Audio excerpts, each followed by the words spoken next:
Hey, what is good? Gamers, Squirrely here. Thank you so much for joining me as always. It's a pleasure to have you here because we are talking about unboxing. And this is something very special to TF2 because in my heart and my mind, I think TF2 started this all. This whole big thing of microtransaction and rare items and skins and hats and weapons and all this crazy stuff you see so many games copying. It pretty much came from TF2 and unboxing, which means you buy a key or an item or something to unlock something else. So you get a key and use it to unlock a crate or a case or whatever they want to make it on their own. They can get pretty creative with it, but the whole idea is that you're kind of gambling and you can get something that's rare, that's actually worth a lot of money. And a lot of money is totally depends on the game, depends on what the item is and how special and how rare they want to make it. But there are some items in this game you can unbox, strange pain train worth a couple pennies or not that much at all, or an unusual that's worth $2, $3, $4, $5, $6,000. And I don't play CS:GO or any other games a whole lot, but I know there's also some items in there you can unbox that are worth hundreds of dollars, maybe even thousands of dollars, and it all comes down to unboxing. So we're going to talk about that today. And some of the popular theories that have been out there as far as I can remember. I mean, I remember being in trade servers years and years and years ago when it was like the first gens first came out and there were second gens, and that's how many years ago this was when people were unboxing in trade servers. And it was a lot of fun, but people had a lot of interesting theories because if you can find a way to cheat the system or crack the code or just improve your odds of unboxing something rare, fancy, like an unusual, or maybe dropping a golden pan or Australian in MVM, you can make a lot of money, like a ton of money. And there have been some people in the past that have broken the code a little bit, but no one knows for sure the theory. There's a lot of different things out there, myths about this. So I'm going to talk about some of the most popular myths or theories with unboxing and see what you guys think. So the first theory out there, and I remember hearing this a lot from old school traders, and maybe some people still even believe it to this day,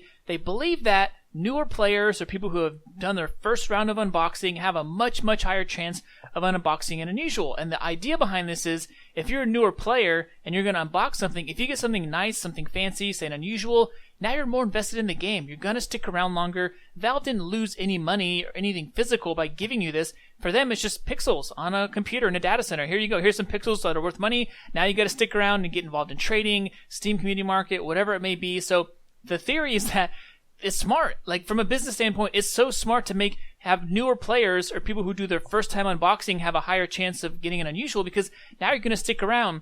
Funny story is, this happened to me. Back many, many years ago, I made a video on it actually, but my very first unbox, I believe it was my very first key, my very first crate. Now I had Steam and TF2 for a long time before then, but I'd never done unboxing. I didn't really know what it was. I didn't really care about the items that were in it. So I did it. I remember I was on Dust Bowl on the second point, running around. I was just bored in the death cam, hanging out. I'm like, let's see what this is. I got a crate that dropped. I unboxed it. Boom, I got unusual. I didn't even know it for a while until other people noticed it in a trade server. But there's my story of I was new. Technically, I wasn't new. It wasn't a new account, but it was my very first time unboxing. So people think this is true because it makes sense from a business standpoint. A lot of people used to go on as well. I remember in trade servers, they'd make new accounts and unbox a bunch and then make a new account and unbox a bunch because TF2 is free to play.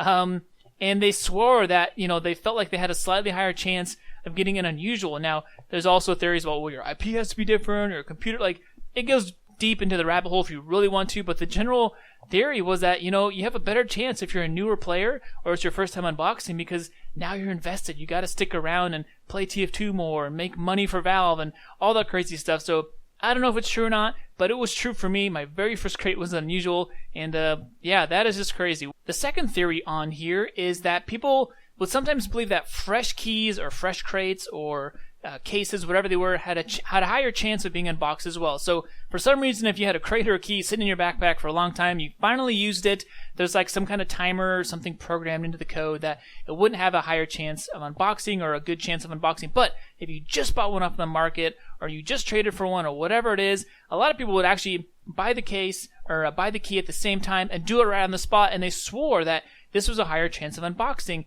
This also kind of makes sense from a business standpoint because you're kind of training people that if you buy something, you take action immediately, you have a better chance of reward, so you're kind of more keen, more pressure to buy more. Like, buy them off the market, use them right away. Buy them off the market, use them right away. So it makes sense.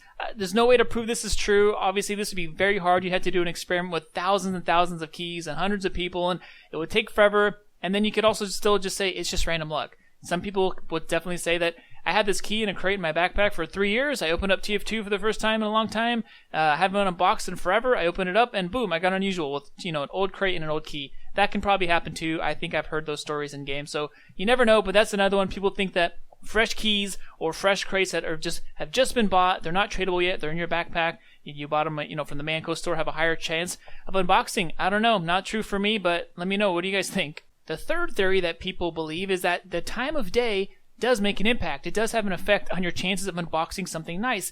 People have also applied this theory to MVM. The whole idea behind it is, from a business standpoint, it makes sense that people are unboxing rare things, fancy things. People are like, oh my gosh, look, a new golden pan just dropped. Oh my gosh, this guy in a server just unboxed an unusual. It's better to have more eyes on it, right? You don't want people unboxing unusuals and dropping golden pans at like 3 in the morning and no one sees it.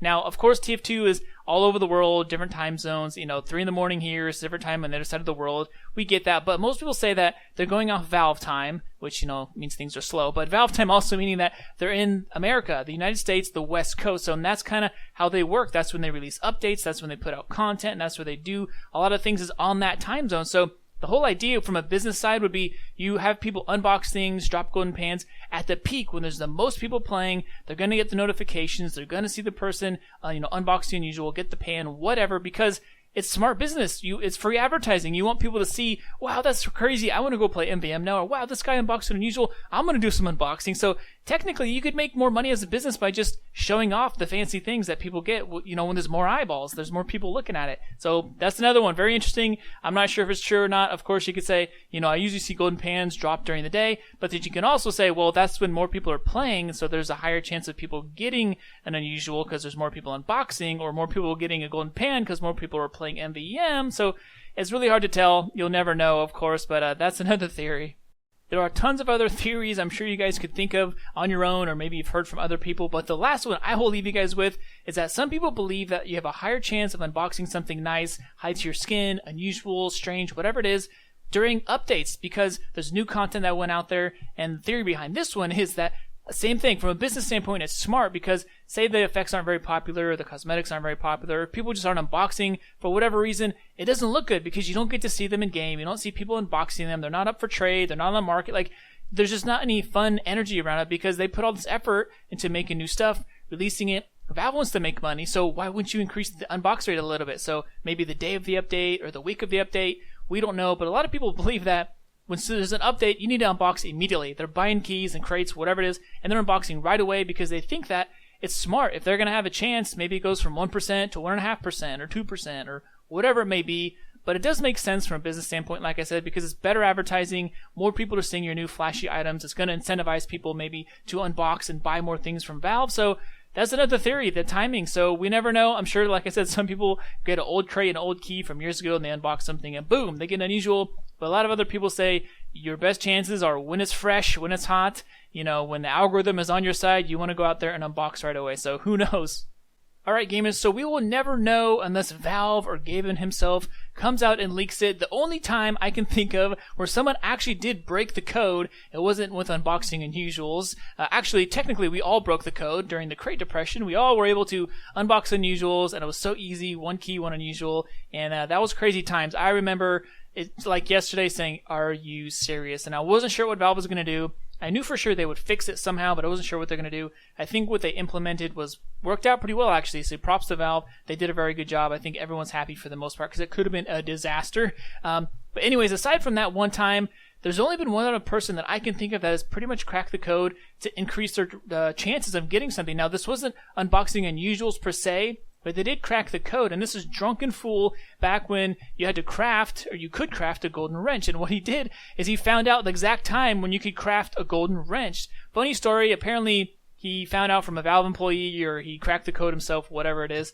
and he told some of his friends. They ended up crafting golden wrenches as well. They all did it at the perfect time, crafted golden wrenches. Valve found out, they got in trouble, banned them, but Drunken Fool works for Valve now. He's been unbanned, so his back ban is removed. He works for Valve. I believe he also helped out with some idling back in the day, so the Cheater's Lament is from Drunken Fool as well. So it sounds like a pretty smart dude, but that's the only time I can think of someone actually cracking the code, because Valve will change things on their own. We do know that Valve will go in and maybe there's a new crate. They've said this before, that certain crates had a higher unbox rate back in the day when taunts had a higher unbox rate, unusual taunts. So there are definitely times when it does change, but for the most part, it's just luck. We still don't know exactly 1%, 0.5%, 1.5%. We don't know. We will probably never know. It'd be great to see the statistics on that of everyone who plays TF2 and unboxes. I would love to see that data. I think data is beautiful. All right, well, that's going to wrap it up for me, gamers. Thank you so much for joining me, as always. Let me know what you think in the comments below. Do you have any unbox theories, any ideas where you think you have a better chance of getting some nice from a crate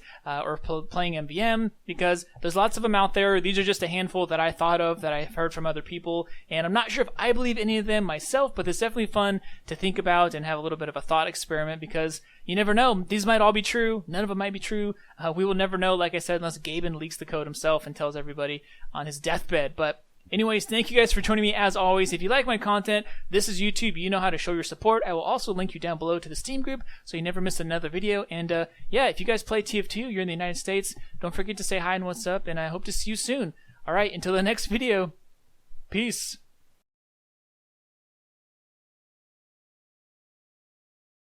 With the controller.